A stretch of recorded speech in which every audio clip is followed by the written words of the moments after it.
Cassette 1, Side 2. Practice Test 2. You will hear a number of different recordings, and you will have to answer questions on what you hear. There will be time for you to read the instructions and questions, and you will have a chance to check your work.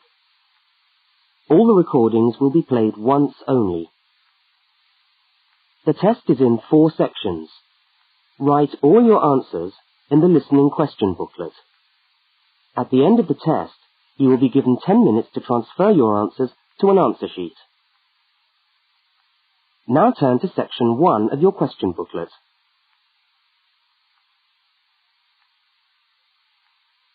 Section 1. In this section, you will hear 2 overseas students, Kate and Luki, being interviewed by a university counsellor. First look at questions 1 to 5.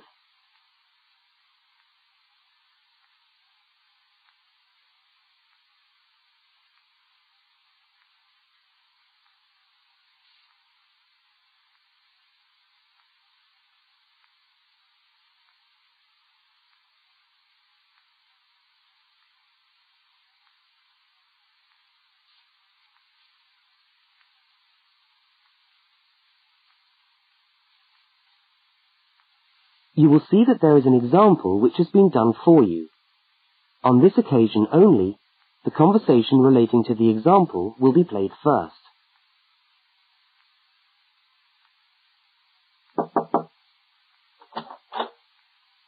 Hi there, Kate. Come on in. How are you today? Fine, thanks. Hi, Luki. How's things? Okay. Well, as I explained on the phone, I'm a counsellor here at the Student Services section of the university. And I'm interviewing overseas students to help me draw up a guide for new students. So I'd be grateful if you could tell me a little about your time since you've been here in Cambridge. Right. Good idea. Now, Kate, let's start with you. Okay. This is your 2nd semester, isn't it? Could you tell us something about your first impressions of the town when you arrived? Yeah. Well, first of all, I was struck by how quiet it is here in the evening. Kate's first impression of the town is that it is quiet in the evening, so quiet is the answer. Now we shall begin. You should answer the questions as you listen, because you will not hear the recording a second time. Now listen to the first interview with Kate and complete the notes by filling in the numbered spaces 1 to 5.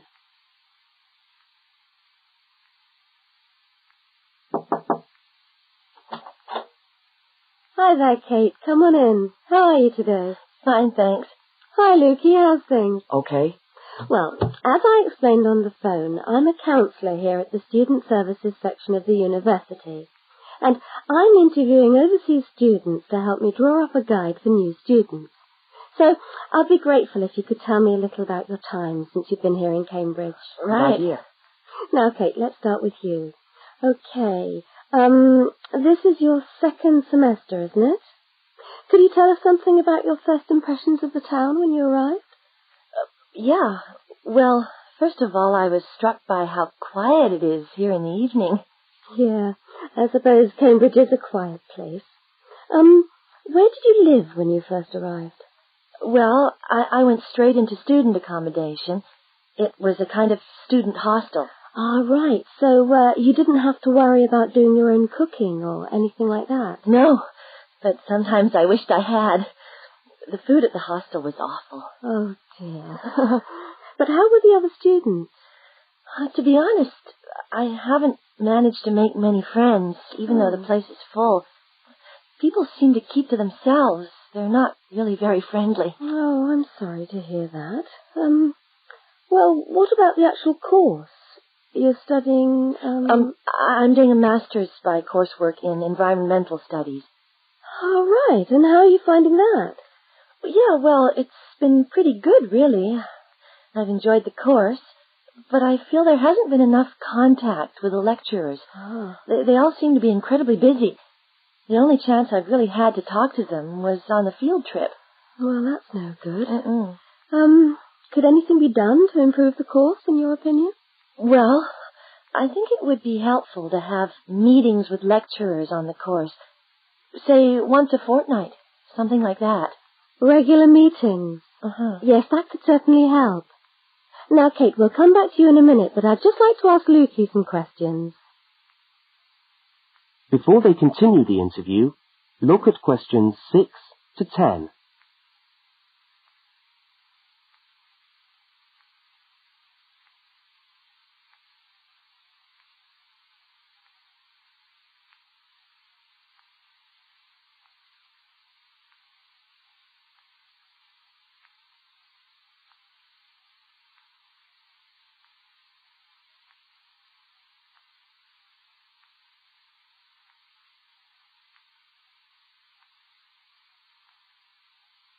As you listen to the rest of the interview, complete the notes.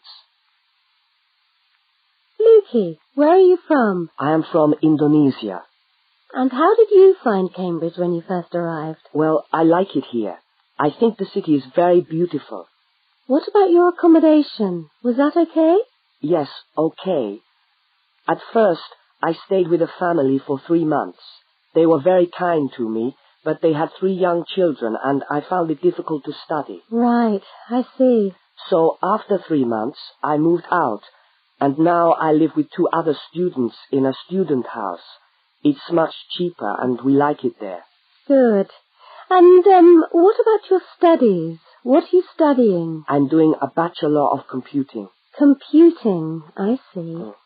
Apart from the language difficulties, if you can separate them, how have you found the course?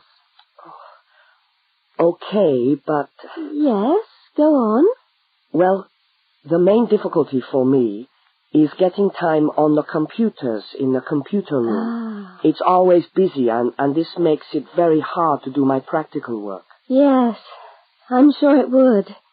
Can you reserve time in the computer room? No, you can't. But it would certainly help if we could reserve computer time. Yes, I'll look into that and see if something can't be done to improve things over there. Now, let's go back to Kate. That is the end of section 1. You now have half a minute to check your answers.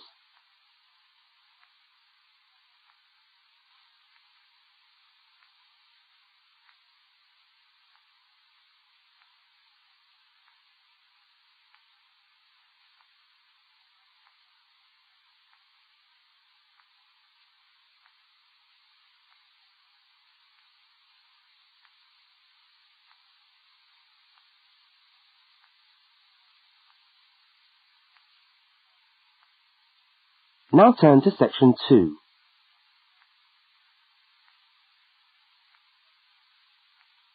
Section 2. You are going to hear a radio talk about buying a bicycle. First, you have some time to look at questions 11 to 20.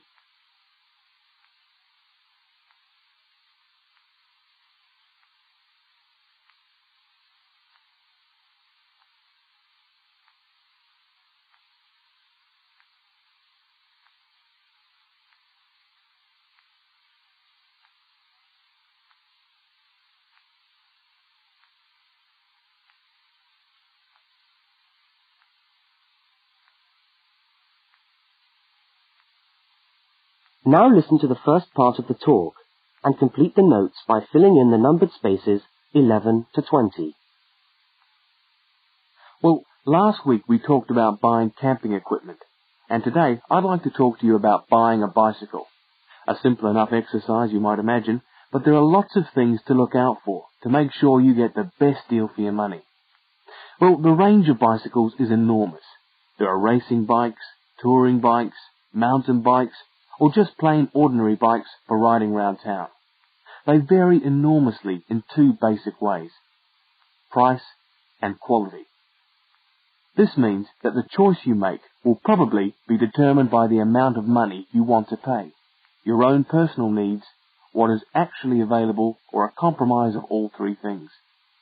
However, in broad terms, you can spend anything from $50 to $2,000 on a bike, so you'll need to know what you're looking for.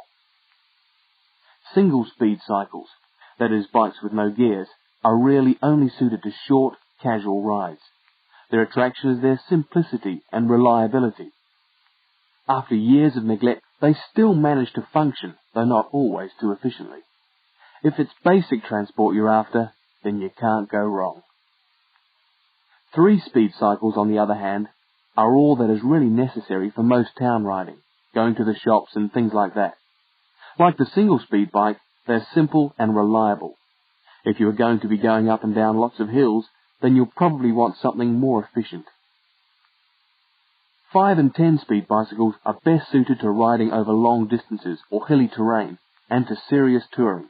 So if it's serious touring you're interested in, get a 5- or 10-speed bike. However, it's worth remembering that the difference in price between a 5- and 10-speed cycle is usually very little, and so it's well worth paying that little bit extra to get the 10-speed one. So I would tend to recommend the 10-speed bike as the price is similar. However, you'll be getting better quality components. Now the next thing we need to look at is size. Buying a cycle is like buying clothes. First of all, you find the right size, and then you try it on to see if it fits. Contrary to what you might imagine, the size of the cycle is not determined by the size of the wheels, except in children's cycles, but by the size of the frame. So you'll need to measure the length of your legs and arms to get a frame that is the right size for you. Well, that's all from Helpful Hints for today. That is the end of section 2. You now have half a minute to check your answers.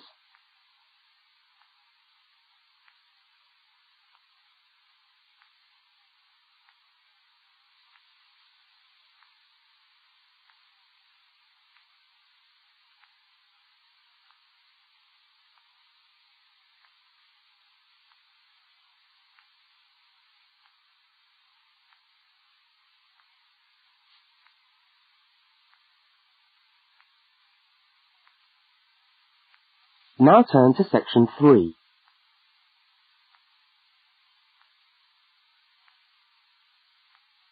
Section 3.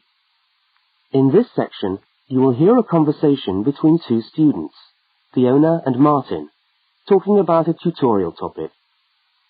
First, look at questions 21 to 24.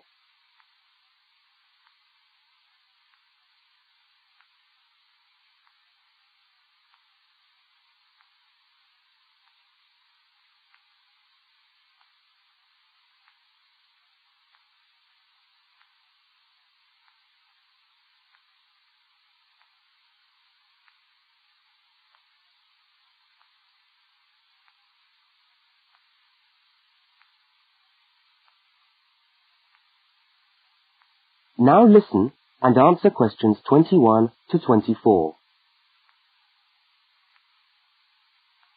Hi there, Martin. How are you going with your Australian Studies tutorial paper? Oh, good. I finished it, actually. Lucky you. What did you do it on? I'm still trying to find an interesting topic. Well, after some consideration, I decided to look at the history of banana growing in Australia. Banana growing? Yeah, banana growing. Fascinating, I'm sure. Well, it's not as boring as you'd think. And I wanted to tie it into the work I've been doing on primary industries and the economy. Anyway, I bet there are a few things you didn't know about bananas. Such as? Such as the fact that bananas were among the first plants ever to be domesticated. Oh, really? Yeah, they're an extremely nourishing food. I suppose you're going to tell me the whole history of banana growing now, aren't you? Well, it'll be a good practice run for my tutorial next week. I'll do the same for you sometime. Okay, fire away. So where were these bananas first domesticated? According to my research, the Cavendish banana, which is a type of banana, and the first type to be cultivated here, actually originated in China, but they had a fairly roundabout route before they got to Australia. You mean they didn't go straight from China to Australia? No, they didn't. It seems that in 1826, bananas were taken from South China to England. I suppose they'd have made a welcome addition to the English diet. Yes, I'm sure. Well, apparently there was an English duke who was particularly fond of bananas, and he used to cultivate them in his hothouse, which is where you have to grow them in England, of course, because of the cool climate. And they became quite popular in the UK. So he was the one responsible for cultivating the Cavendish banana, which was then introduced into Australia. I see, and we've been growing them ever since. Yeah. Now look at questions 25 to 32.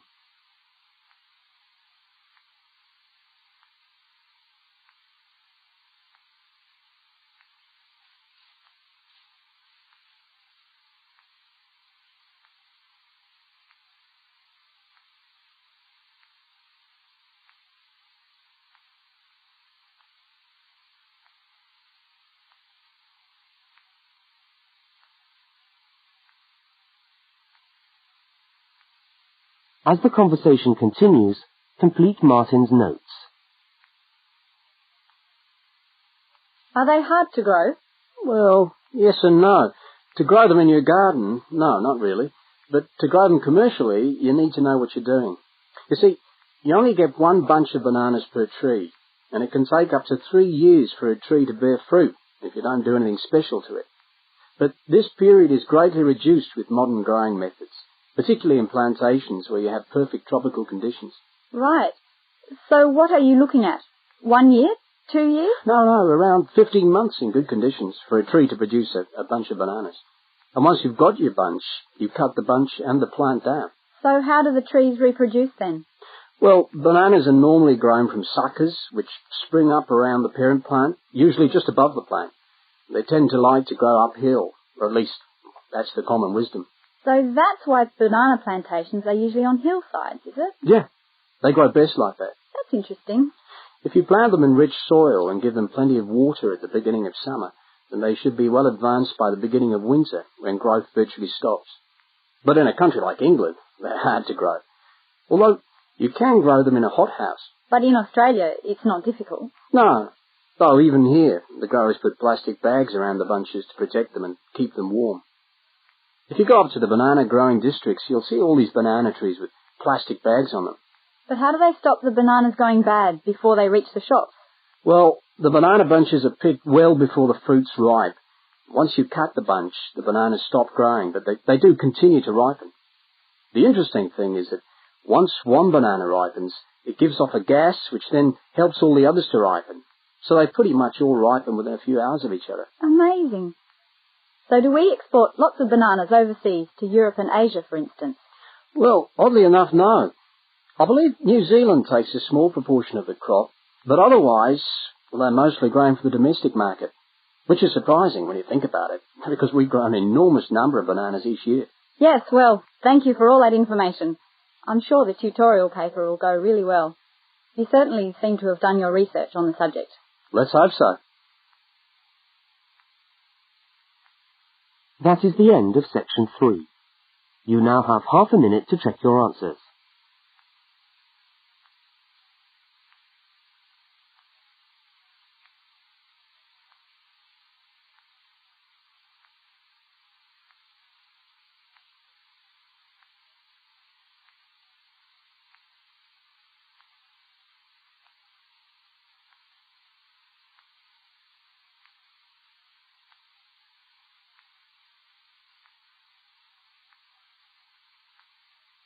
Now turn to section 4.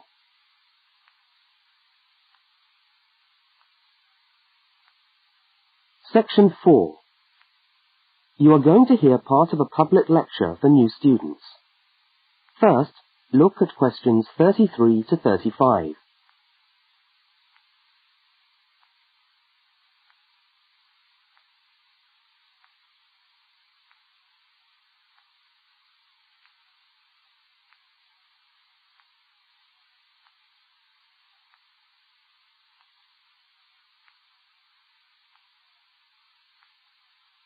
Now listen and answer questions 33 to 35.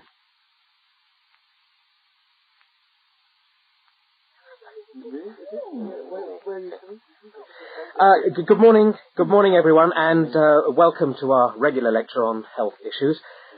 This series of lectures is organised by the Students' Union and is part of the Union's attempt to help you, the students of this university, to stay healthy while coping with study and social life at the same time. So, it's a great pleasure for me to welcome back Ms. Diane Greenbaum, who is a professional dietitian and who has been kind enough to give up her time in what I know is a very hectic schedule to come along and talk to us today. Thank you. Thank you very much, John. May I say it's a pleasure to be back. Now, stresses at university, being away from home and having to look after yourselves, learning your way around the campus, all contribute to making it quite hard sometimes to ensure that your diet is adequate. So, today, I'm going to talk about ways of making sure that you eat well, while at the same time staying within your budget.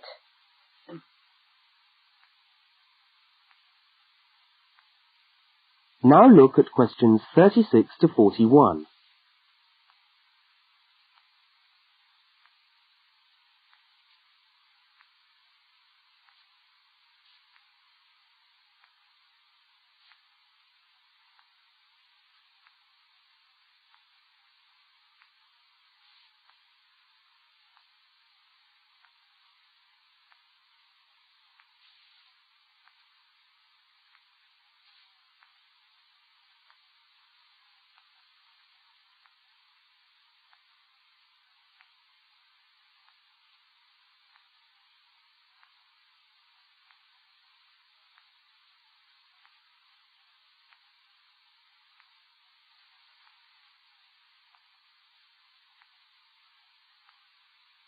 As you listen to the second part of the lecture, complete the notes and diagram in the spaces provided.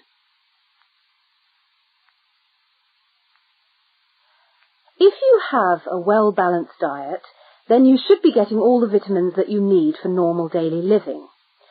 However, sometimes we think we're eating the right foods, but the vitamins are escaping, perhaps as a result of cooking, and anyway, we're not getting the full benefit of them. Now, if you lack vitamins in any way, the solution isn't to rush off and take vitamin pills, though they can sometimes help. No, it's far better to look at your diet and how you prepare your food. So, what are vitamins? Well, the dictionary tells us they are food factors essential in small quantities to maintain life. Now, there are fat-soluble vitamins which can be stored for quite some time by the body, and there are water-soluble vitamins which are removed more rapidly from the body, and so a regular daily intake of these ones is needed. Okay, so how can you ensure that your diet contains enough of the vitamins you need? Well, first of all, you may have to establish some new eating habits. No more chips at the uni canteen, I'm afraid. Now, firstly, you must eat a variety of foods. Then you need to ensure that you eat at least 4 servings of fruit and vegetables daily. Now, you'll need to shop 2 or 3 times a week to make sure that they're fresh, and store your vegetables in the fridge or in a cool, dark place. Now, let's just refresh our memories by looking at the healthy diet pyramid. Okay, can you all see that? Good. Well, now, as you see, we've got 3 levels to our pyramid. At the top, in the smallest area, are the things which we should really be trying to avoid as much as possible. Things like, sugar, salt, butter, all that sort of thing. Next, on the middle of our pyramid, we find the things that we can eat in moderation. Not too much, though. And that's where we find milk, lean meat, fish, nuts, eggs. And then at the bottom of the pyramid are the things that you can eat lots of, because they're the things that are really good for you. Here we have bread, vegetables, and fruit. So, don't lose sight of your healthy diet pyramid when you do your shopping.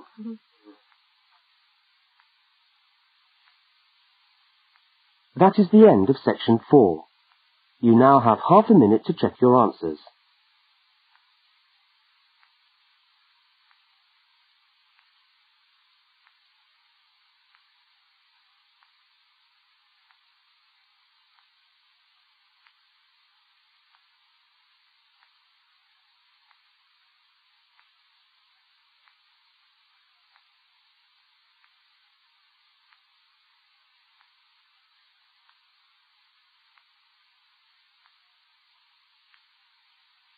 That is the end of the listening test.